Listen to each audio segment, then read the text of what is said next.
Hi loves, in this reading we will going to have love reading and that we will going to see kung nasang stage na ba itong twin flame connection na to. Okay, so tingnan natin. Let's see the stages first and whether it is separated in separation or sabihin natin in a relationship. Let's see kung nasang stages na ba yung connection ninyong dalawa. Okay, at bakit nangyayari sa inyo yan. So, nandito tayo sa clearing karma, my loves. So, meron ditong kundalini activation, my loves. So, I hear, pwede, kung hindi kayo, sabihin natin, pwede magkahiwalay kayo right now, nung twin flame mo. Pwede, my loves, na may kanya-kanya kayong mga kinakaharap na challenges. And kung hindi man, my loves, this clearing karma, my loves, I hear na napakarami yung pinagdadaanan na challenges right now. Okay, so with this, honor your agreement. Meron dito, my loves, lumitaw na numerology natin na 88. Which is very masasabi natin connected with our twin flame season right now. Okay?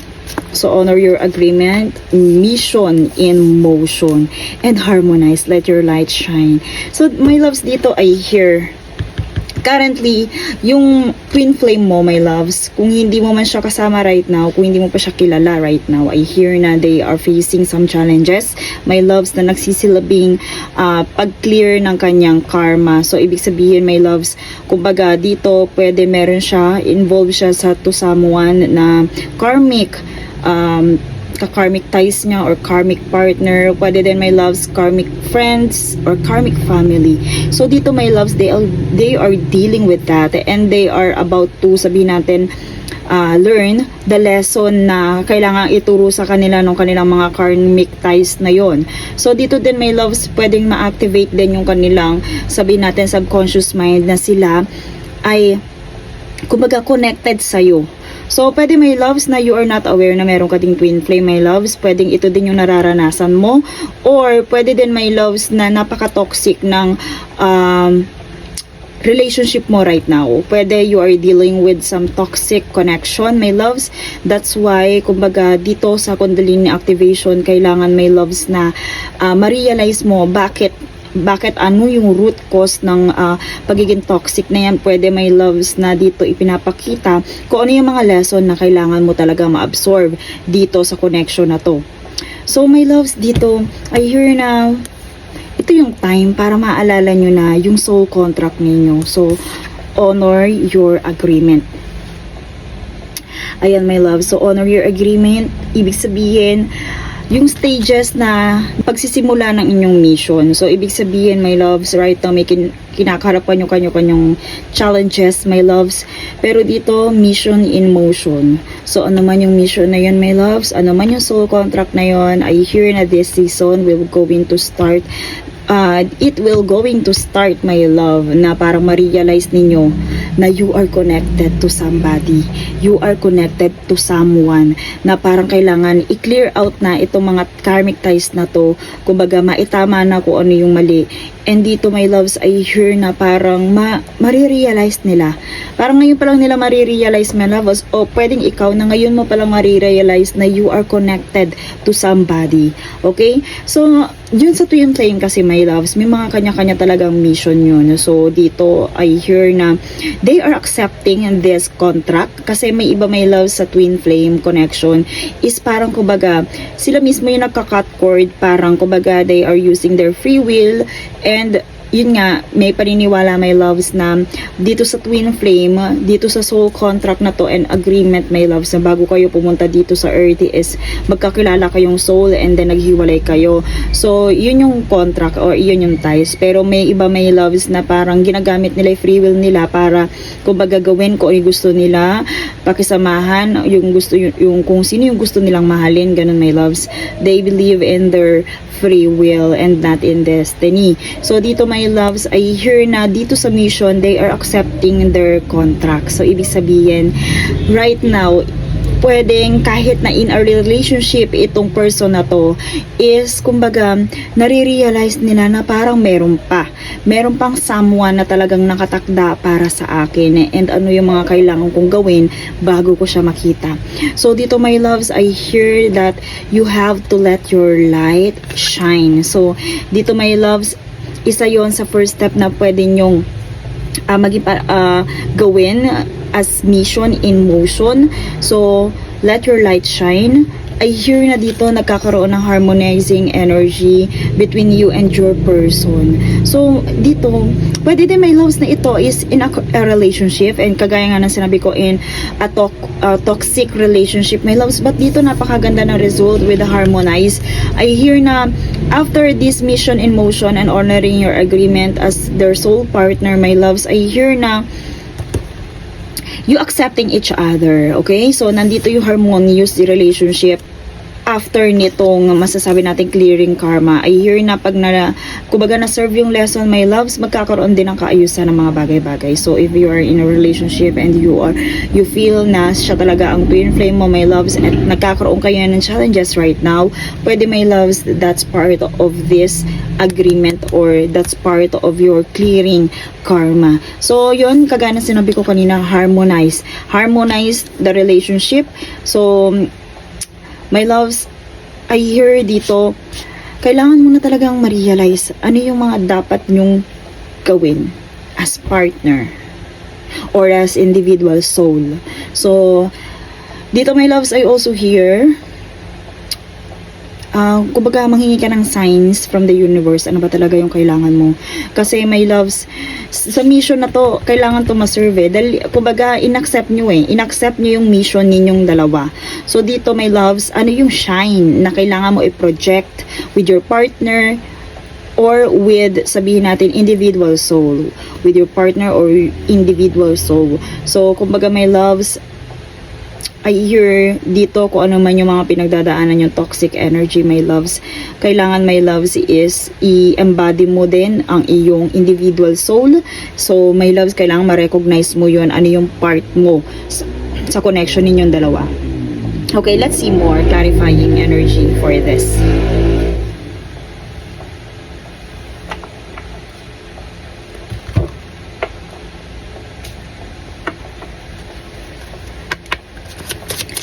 Stage ng yung twin flame connection. Okay, fated meeting, napakaganda my loves with this fated meeting. So dito napaka-importante talaga ng connection na to, my loves. So pwede din, my loves, itong clearing karma na to. Pwede, my loves, you are you are connected na sa yung twin flame. Pwede, my loves, kung parang hindi siya mukhang twin flame, and that is because naki-clear out kayo ng karma. Social media, keeping tabs, my loves. So, my loves, dito, okay. So, isa, my loves, na kinakaharap right now nung twin flame mo is about finances, my loves. About finances. So, dito, my loves, yung stages ng relationship ninyo, yes, that's fated, my loves. And I also hear, kung halimbawa, my loves, na you are not in a relationship, kung halimbawa, my loves, na you are in a relationship, that's fated, kailangan, kumbaga, kahit hindi mo na-feel na twin flame mo yung taong yan, malaki yung part niya sa buhay nyo and sa connection nyo, my loves. So, I also hear this person or twin flame is masyado, sabihin natin, anxious, my loves. So, pwede din, my loves, na ito ay, kumbaga, my loves, dito, I also hear now, pwede nag-separate kayo ng ways, my loves, pero hindi maitatanggi na ito ay fated. Okay? Pwede yung separation na to is, ito ang purpose, the clearing mga karmic obligations, my loves, but this person is keeping tabs on you. So, kumbaga, kung kayo ay magkahiwalay right now, this person is keeping tab on you, and right now is nare-realize niya na ikaw talaga yung kanyang twin flame. So, kagaya ng tinanong natin kanina, focus of this reading is the connection. Ano ba yung, kumbaga, stages ng connection na to. So right now, nag-clear nga kayo ng karmic. So that's why nangyayari yung mga problems na yan. And this person, after they honoring this agreement, my loves, they still keeping tabs on you. So pwede, my loves, na kailangan talaga, my loves, between you, both of you and this person, my loves, I hear na right now ang priority is finances. Pwede, my loves, na kumbaga iniisip nila na parang hindi sila capable, hindi sila deserve na mapunta sa ganitong klase ng connection kung hindi sila stable financially. Okay? So, kumbaga, that's why itong, kumbaga, clearing karmic lahat, obligations, pwede din talaga, my loves, family. Pwede meron pa itong mga karmic obligation and karmic ties na talagang kailangan is unahin na muna nila, my loves. But this person keeps keeping tab. And yun nga, ito, pwede maging harmonious ang inyong relationship kung parehas nyong masolve itong financial problem. Okay, so let's see spirit messages about this connection, about this twin flame connection.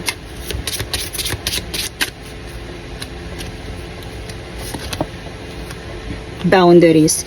You need to teach people how to treat you. So, di ba kanina, tinanong natin kanina kung ano yung obligation mo as individual soul or as with this partnership. You need to teach people how to treat you by being clear on what you will or won't allow. So dito, my loves, I hear the boundaries. Even na sabihin natin kung ano man yung mga parang kumbaga pwede may guilt dyan sa sarili mo kung bakit mo siya sinukuan, iniwan, or parang sinusukuan because of these toxic problems. My loves, the boundaries is good for you. Kumbaga, kung ano may naging decision mo, kung may boundaries yon, tama yon. Divine timing, my love. So, be patient while things are unfolding. This connection is worth to wait. So, my loves, di ba, eto siya sa keeping tabs. So, dito, my loves, kumbaga confirmation na you are in your twin flame connection talaga, and maaaring both of you, kumbaga kung nag-separate kayo or hindi pa kayo nagkikita, yun nga, because of this clearing karma, my loves. Pero this one, the divine timing, kumbaga this connection is worth to wait. Huwag kang mawala ng pag-asa. Kumbaga dito, kailangan muna talagang ma-clear out lahat. So dito naman, my loves, kung separated kayo tapos bigla kayo na-involved to someone, hindi naman nangangahulugan na mapuputol na rin yung connection ninyo. So pwede nga, my loves, na dito, as the fated meeting, my loves, may dahilan kung bakit kayo pinagtagpo. The law of attraction.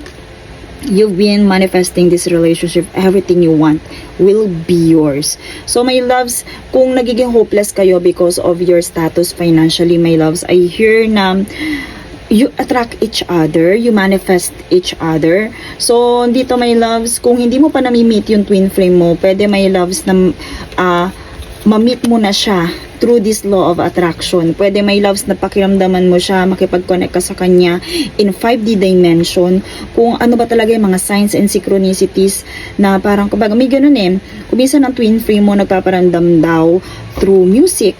So, kumbaga, dito sa law of attraction, my loves, pwede mo talaga ma-manifest itong twin flame connection mo because you are fated with one, okay? You are fated with one another. So far sa stage na to, focus of this connection. Recognition, my loves. The divine will help you recognize the signs and miracles. So kung hindi mo pa talaga, my loves, na mi-meet yung person mo, yung twin flame mo, my loves, sabi ko nga dito sa law of attraction, my loves, pwede mo siya talagang i-manifest through 5D dimension. Pwede ka manghingi ng signs sa kanya. And my loves, dito, pwede din makakita ka ng signs na siya na talaga. So, I hear na malapit na rin kayo magkita kung hindi pa kayo nagkikita. And I hear, my loves, dito, kung ito ay parang in separation kayo, nagkahiwalay kayo, my loves, I hear na magpapakita ng sign si universe, my loves, na ready na siya for this connection. So you will going to recognize him or her as your divine partner. Okay, so meron dito mga signs and miracles na darating sa connection na to. The openness, my loves.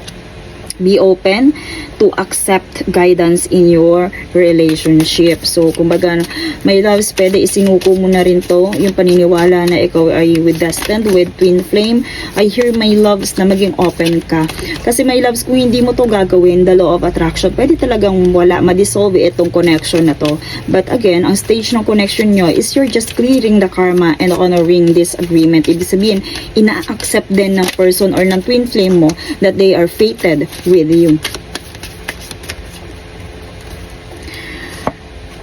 Yes, embrace. Napakaganda, my loves, the openness and the embrace. Embrace what destiny has in store for you. So, pwede, my loves, yung mga pagkakataon din na parang isinuko mo itong connection na to. Na parang hindi ka naniniwala sa twin flame connection, or pwede, my loves, na parang sinabi mo na wala ka ng twin flame. Pwede, my loves, dito, you have to embrace. Kumbaga, dito nga, di ba, may fated meetings kayo. Pwede, my loves, na parang dahil sa mga karmic na nangyayari sa connection ninyo, my loves, I hear na isinuko mo to, my loves. So dito, dalawa yung lumitaw na acceptance and embrace. So dito, my loves, kung hindi ka naniniwala na you are in twin flame connection or you are destined to have twin flame, ngayon pa lang, my loves, ito na yung sign na yes, you are destined to have your twin flame. Okay, let's see message from your twin flame. So, right now, anong nararamdaman nila ngayon? Right now, because of this clearing karma, anong nararamdaman nila? At gusto nilang sabihin because of this clearing karma. Our paths will always reunite. My loves, pwede nga, nakatagpo mo na to. Pwede, my loves, nagkahiwalay nga kayo. Okay, so dito, my loves, they are telling you, can you hear me? Whisper your name, my loves. So, dito sa law of attraction, pwede kung wala talaga kayong communication or kung hindi mo siya kilala, my loves, your twin flame are telling you this. So, kumbaga, kung nagkahiwalay kayo or hindi pa kayo nagtatapos, they are telling you your paths will always reunite. And dito, my loves, maging open ka sa mga signs na pwede niyang i-send sa'yo. Okay? So, let's see their message about this stage connection.